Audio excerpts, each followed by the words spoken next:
وہ بھی مولانا کو دیکھتے دیکھتے وہ عادی ہو جاتے ہیں اور سمجھ جاتے ہیں کہ بھئی یہ بھی ہماری ہی طرح ایک معمولی آدمی ہے اور یہ بھی ہماری ہی طرح جیتے ہیں. ایسا نہیں ہے. ہر جہت میں اسلام نے کیا کہا ہے، سچائی کیا بولتی ہے، شریعت کیا کہتی ہے، اس کو سامنے رکھ کر فیصلہ لینا ہے. جیسے ہر عورت اگر یہ سمجھ لے کہ میرے شوہر کے بارے میں اسلام نے یہ کہا ہے، اگر اللہ کے علاوہ دوسرے کو سجدہ کرنا جائز ہوتا تو ہر عورتوں کو حکم ہوتا کہ اپنے شوہروں کو سجدہ کریں. سجدہ کرنا سمجھ لیں کہ آخری درجے کی تعظیم ہے. اور حضور نے کیا کہا، اگر اللہ کے علاوہ دوسروں کو سجدہ کرنا جائز ہوتا تو ہر عورتوں کو حکم ہوتا کہ اپنے شوہر کو سجدہ کریں. اگرچہ سجدہ کرنا دوسروں کے لیے حرام ہے، سجدہ عبادت تو کفر ہے، سجدہ تعظیمی شریعت محمدی میں حرام ہے، لیکن اس حدیث کا تیور بتا رہا ہے کہ شوہر کا مقام کتنا بڑا. اگر عورت اس حدیث کو سامنے رکھے گی تو کبھی اپنے شوہر سے بدزبانی نہیں کرے، کبھی اپنے شوہر کو گالی گلوچ دے کر اپنی آخرت برباد نہیں کرے گی. اب چونکہ یہ حدیث سامنے رہتی نہیں، سرکار کا فرمان سامنے نہیں رہتا ہے، تو اب کیا ہوتا ہے کہ عام طور پر سماج میں جیسے عورتیں جی رہی ہیں ویسے وہ بھی اپنے شوہر کے ساتھ سلوک کرتی ہیں. حضور کا فرمان آدمی کے دل کو سیدھا رکھتا ہے. حضور کا فرمان آدمی کے گھمنڈ اور غرور کو توڑ دیتا ہے.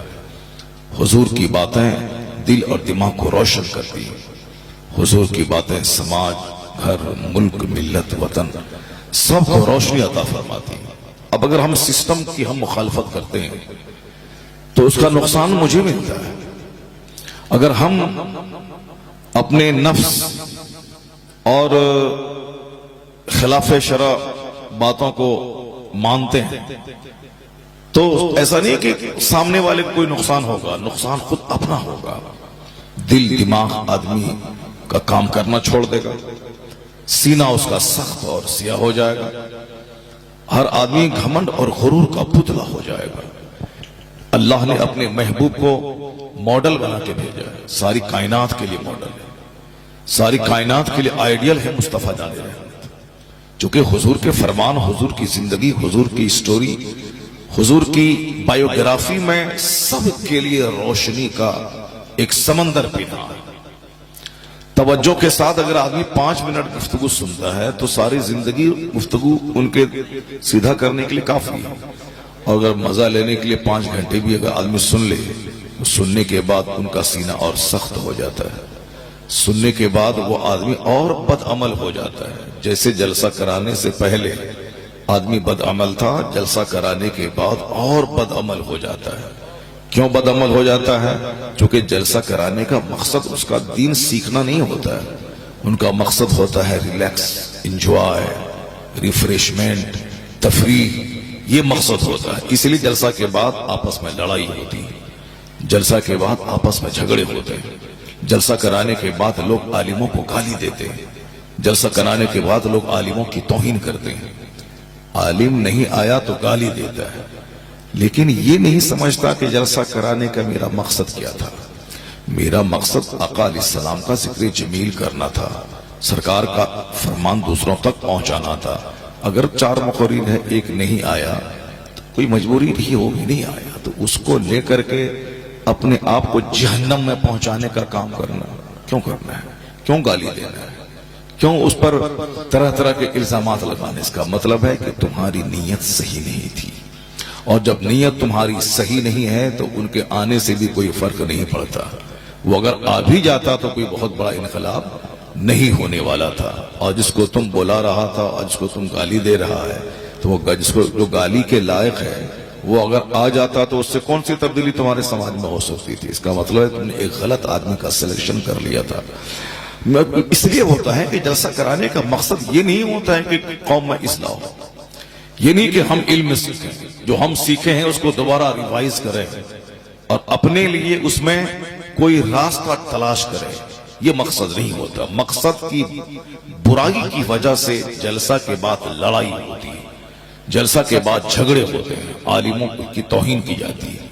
بڑے بڑے پیر صاحب جو بہت اعلیٰ خاندان سے بلونگ رکھتے ہیں, اگر وہ اتفاق سے کسی وجہ سے نہیں آتے ہیں تو جن سے وہ مرید ہونے والا تھا ان پر وعدہ خلافی کا الزام لگاتا ہے, ان کی وہ توہین کرتا ہے, ان کو گالی دیتا ہے. عالموں کی توہین حرام ہے, اور بعض موقع سے عالموں کی توہین بندے کو کفر کے قریب پہنچا دیتی ہے.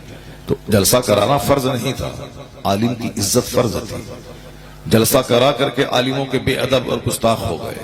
اس کا مطلب ہے کہ جلسہ ہی نہیں کرانا تھا, بہتر تھا کہ جلسہ نہ کراتے, عالموں کا احترام دل میں رہتا.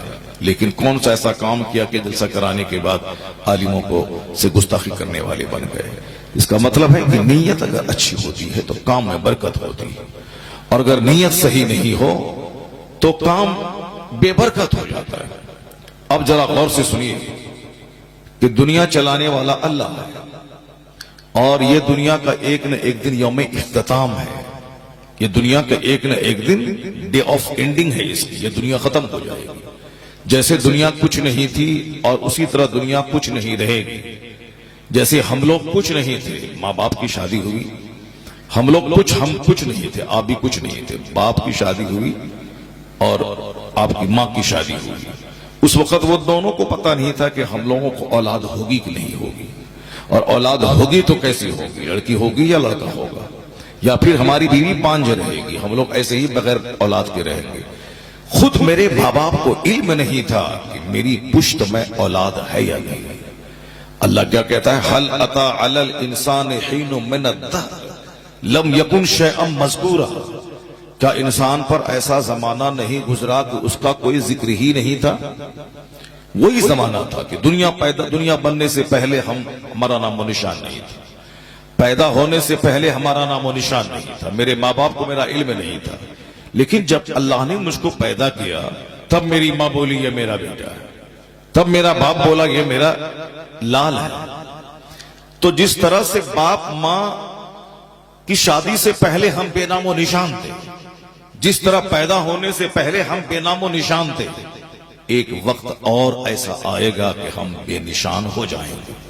جیسے جس دن ہم مرے, قبر میں مل گئے, مٹی میں مل گئے, ہم بے نشان ہو گئے. جس طرح پہلے بے نشان تھے اسی طرح مرنے کے بعد بھی دنیا میں ہمارا کوئی چرچا نہیں رہے گا. اس ہندوستان میں کتنے 100 بادشاہ آئے, ہزاروں بادشاہ آئے, سب چلے گئے. اشوکا سے لے کے ابھی مودی جی تک کتنے بادشاہ آئے. ابھی تو 10 بادشاہ کا نام تو ہم کو معلوم ہے, مودی جی سے پہلے جو لوگ آئے اس کا نام معلوم ہے. اب آپ کو سبوں کو معلوم ہے جب سے ہندوستان آزاد ہوا, ہندوستان کے فرسٹ پرائم منسٹر ہیں جواہر لال نہرو. اس کے بعد کا نام ہم سے سنیے, 2-4-10 کا نام میں گنا دیتا ہوں. پنڈت جواہر لال نہرو کے بعد سے صاحب گلزاری لال نندا ہیں, مورارجی دیسائی ہیں, اندرا گاندھی ہیں, راجیو گاندھی ہیں, پی وی نرسمہا راؤ ہیں, چندر شیکھر ہیں, وی پی سنگھ ہیں. یہ سارے نام ہیں جو ہندوستان کے پردھان منتری ہوئے, اور ہندوستان کی آزادی سے پہلے 150 سال انگریزوں کا شاسن رہا. اس میں صاحب لارڈ کرزن ہے, ماؤنٹ بیٹن ہے, یہ سارے کے سارے انڈیا کے گورنر ہیں. اس سے پہلے یہاں مغل بادشاہ کی سلطنت تھی. مغل میں سب سے آخری بادشاہ بہادر شاہ ظفر تھے. اس کے بعد پھر اس سے پہلے کہ آپ لے لیں صاحب, ہمایوں ہے, بابر ہے, اکبر ہے, صاحب لودھی ہے, شیر شاہ سوری ہے. کبھی مغل امپیرر رہے ہیں, کبھی لودھی امپیرر رہے ہیں, کبھی غوری امپیرر رہے ہیں. یہ سب رہے ہیں ابھی 1000 سال کے اندر. اور پھر جب سے یہ دنیا بنی ہے ہر علاقے کے الگ الگ لوگ رہے. مگر آپ کو میں کہتا ہوں, کہاں ہے لودھی, کہاں ہے شیر شاہ سوری, کہاں ہے شہاب الدین غوری, کہاں ہے محمود غزنوی, کہاں ہے اشوکا, کہاں ہے ہمایوں, کہاں ہے بابر, کہاں ہے اکبر. وہ لوگ اپنے وقت کے شہنشاہ تھے, لیکن آج ان کا نام و نشان نہیں ہے. آج ان کا کوئی نام لینے والا نہیں ہے. ان کے آگے پیچھے 70,000 نوکر غلام چلتے تھے.